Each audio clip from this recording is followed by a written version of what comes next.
Hey everybody, welcome back to my kitchen and welcome back to my channel. It's time to cook up something delicious and you're not gonna want to miss this. So pull up a chair and let's get cooking. Today we're gonna make some homemade, my grandfather's famous recipe of hot dog chili sauce. So stay tuned.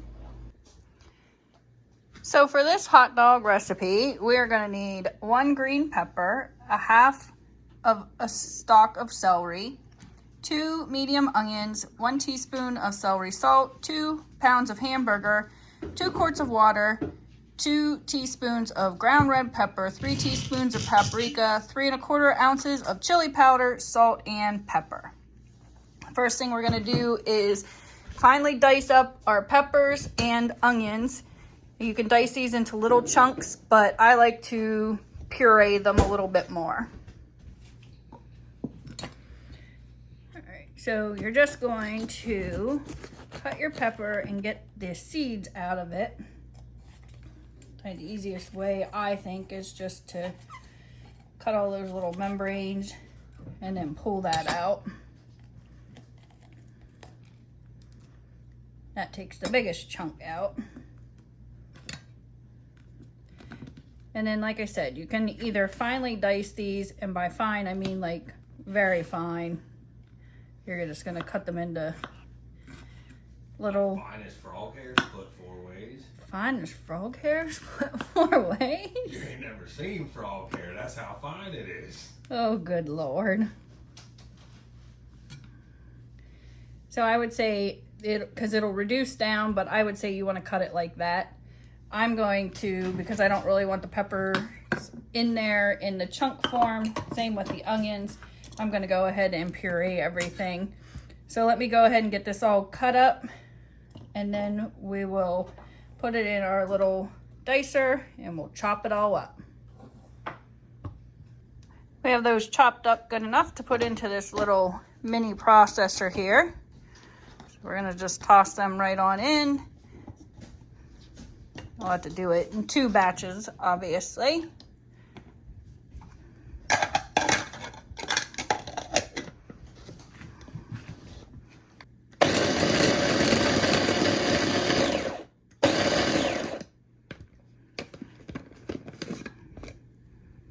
So we got them just like that, and we're going to put them over in our pot. So pour a little blade out here, just set it aside because we have more to do. But if I add this here, it's going to end up with just juice, so we don't want that. So we're just going to bring it over and we're going to dump it right in our pot. Except for,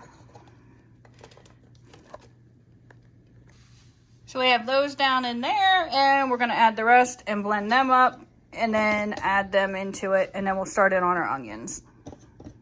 So it takes 2 medium onions, or we're just going to use pretty much 3/4 of this large onion. You want to make sure that you cut the skins and everything off. I'm going to use that much of this onion and take the skin off here. And we're just going to cut these up into big chunks and put them in our little machine as well. Or again, you can just dice them down. Oh, need to put that little chopper. I didn't rinse this out because it doesn't really matter. It's all going to go in together anyhow. So just get these onions in here.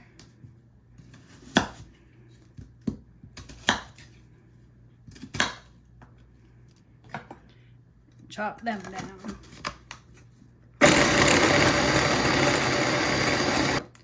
You just want to make sure they're nice and fine. They are going to cook down because this is going to simmer for quite a while. We're going to dump that right in our pot.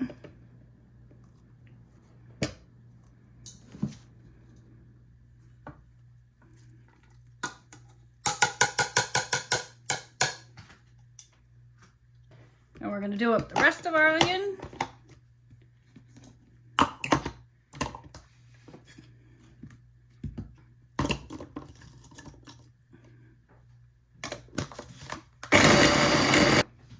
And we're going to add that to our pot.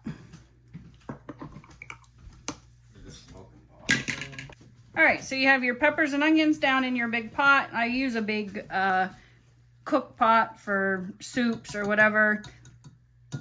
It's going to look like a lot of juice in the beginning, but that all cooks down. So now we're gonna add in 4 quarts of water. So we're gonna put in 2.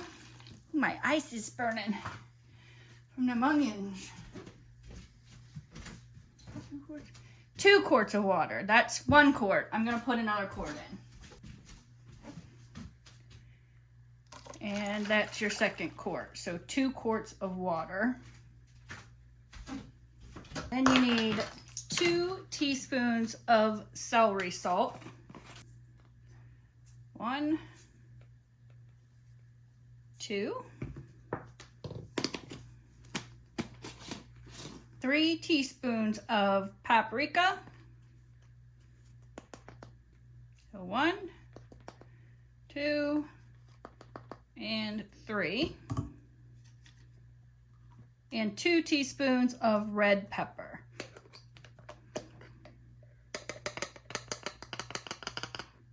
1, 2. We need 2 teaspoons of salt. 1,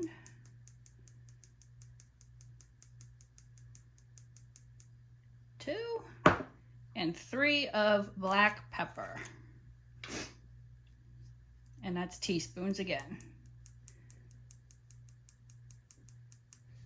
1, 2, 3. You need 3 1/4 ounces of chili powder. So that is, an ounce equals 1/8 cup. So we need 3 of those for the 3 ounces. So there's your 3 ounces. 1/4 is just a little smidge more. So there you go. You may have noticed I did not add the half of stalk of celery. I don't prefer it in here, but I do suggest that you add it. And I only say I don't prefer it because I don't care for celery, and I think when adding the celery salt, that actually gives it enough celery taste for my liking. But I would go ahead and chop up that 1/4 or that half a stick of celery and put in here as well. Now, you're gonna take 2 pounds of hamburger, raw, and put in your water here. And I just crumble it up. It's gonna cook in here. Like I said, we're gonna cook this and simmer it for a while until all the water is out. So at least 2 hours or more. And let that grease cook down in it and everything. So let's just get all of that in there.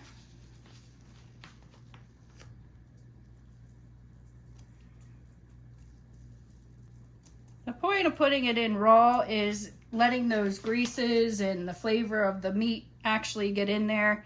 If you cook it before you put it in all of this water, then the water just dilutes the flavor right out. So you're basically making like a burger base, a beef base into your juice. And I promise this won't be super greasy when you go to cook it.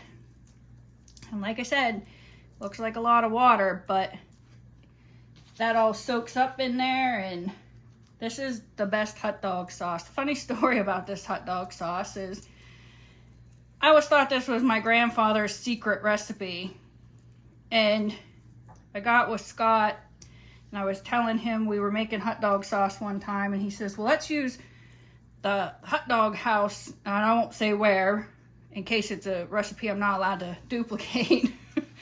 But he says, I have a recipe from a person who worked there. He says, and it was a famous place that sold hot dog sauce, or hot dogs with hot dog sauce in it. And so we got his recipe out and got my recipe out, and we compared them, and note for note, ounce for ounce, teaspoon for teaspoon, they were exactly the same. So my grandfather's famous hot dog sauce was the same as a famous hot dog house place. It's kind of funny. So I don't know who really is famous for it, but we kind of chuckle about that when I go to make this, because it makes you wonder, or was it something that, you know, my family and that family were together at one point in time and it was a collaboration, or who knows? But this is, I'm telling you, by far the best hot dog sauce that you will have. All right, so we got that all cut up. Let me wash my hands. And this meat that I have sitting aside, that's just extra. I bought almost a 4-pound thing of meat, and I figured I would just freeze the rest so that we have some meat at the house. So we're just going to give that a quick stir here.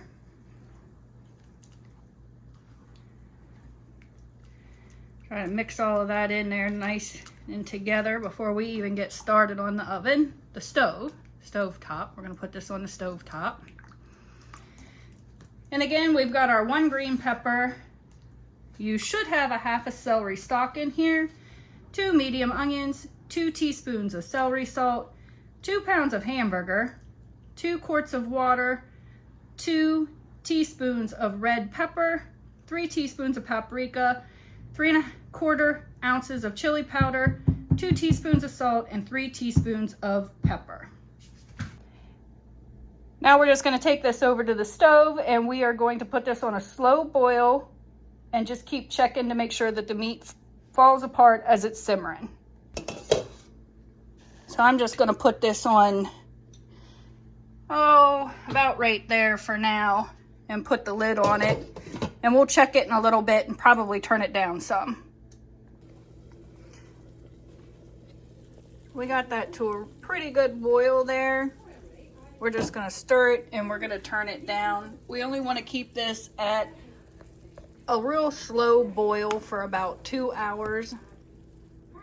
Breaking up the meat the way you did, it really doesn't need much more breaking up.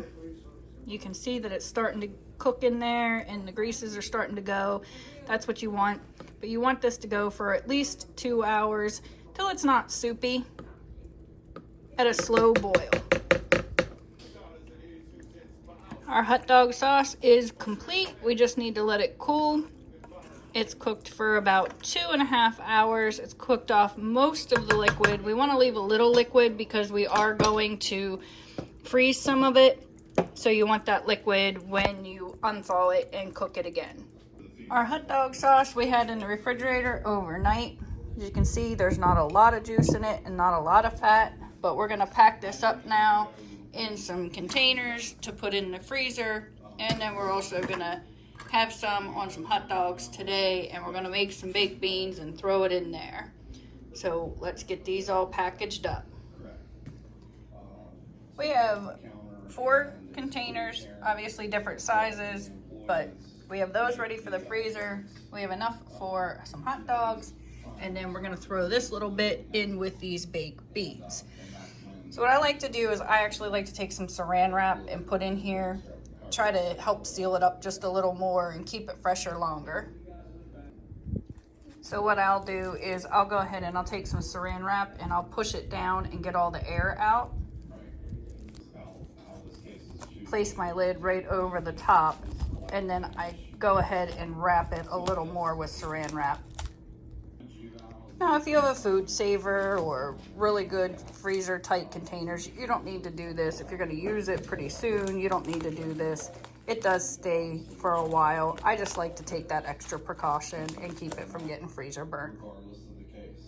And there you have it. That's packed up and ready to go in the freezer. And we're just going to bring this over and we're just going to put this on melt so it's on real nice and warm and low. If this starts to dry out, you can add some water to it. And we're going to have that for dinner. And this is really good to add to your beans. So I'm going to open up this can of beans and I'm going to toss in the rest in here. So just pour these right on in. And we're just going to add in this last bit of hot dog sauce and mix it all up.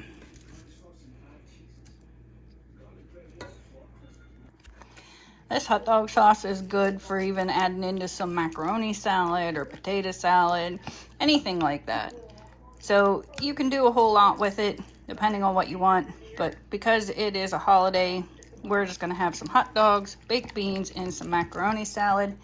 And I just want to say, everybody, thank you for watching. Don't forget to like, subscribe, and drop a comment down below. Until next time, stay hungry, stay happy, and I'll see you in the kitchen again real soon.